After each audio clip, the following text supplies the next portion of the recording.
Chapter 19. The Fight Club mechanic is standing on the gas, raging behind the wheel in his quiet way.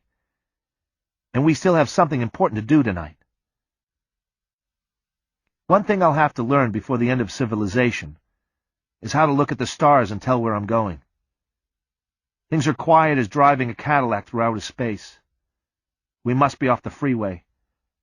The three guys in the back seat are passed out or asleep. "You had a near-life experience," the mechanic says. He takes one hand off the steering wheel and touches the long welt where my forehead bounced off the steering wheel.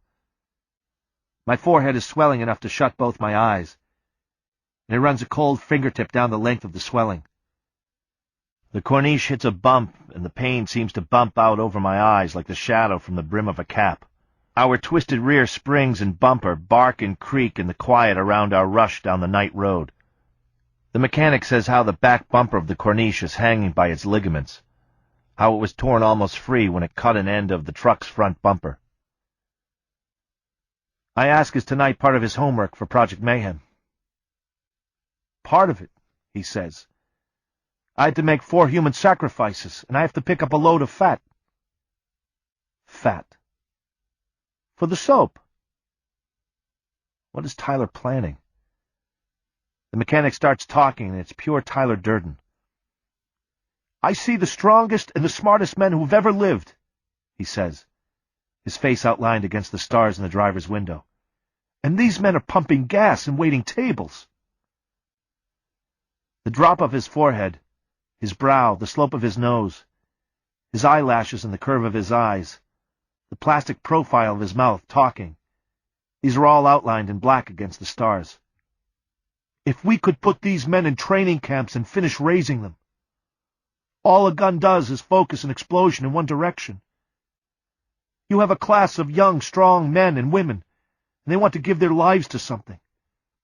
Advertising has these people chasing cars and clothes they don't need. Generations have been working in jobs they hate, just so they can buy what they don't really need. We don't have a great war in our generation, or a great depression. But we do. We have a great war of the spirit. We have a great revolution against the culture. The Great Depression is our lives. We have a spiritual depression. We have to show these men and women freedom by enslaving them, and show them courage by frightening them.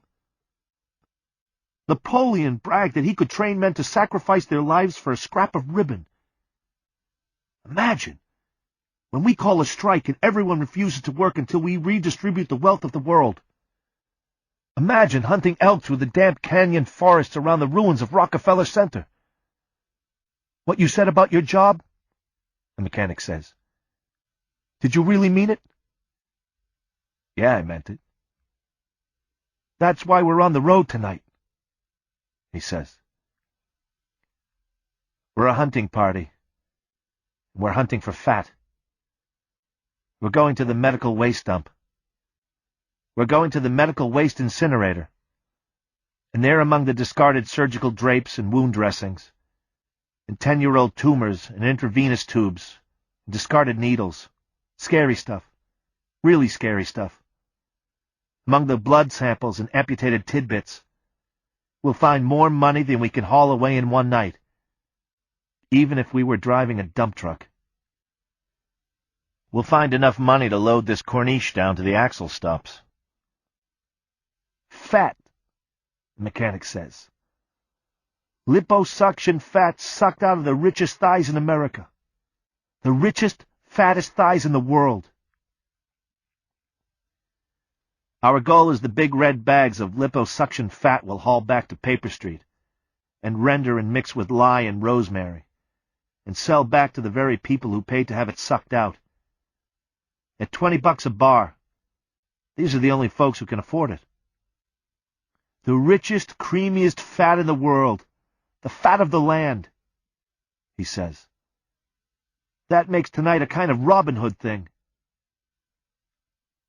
The little wax fires sputter in the carpet.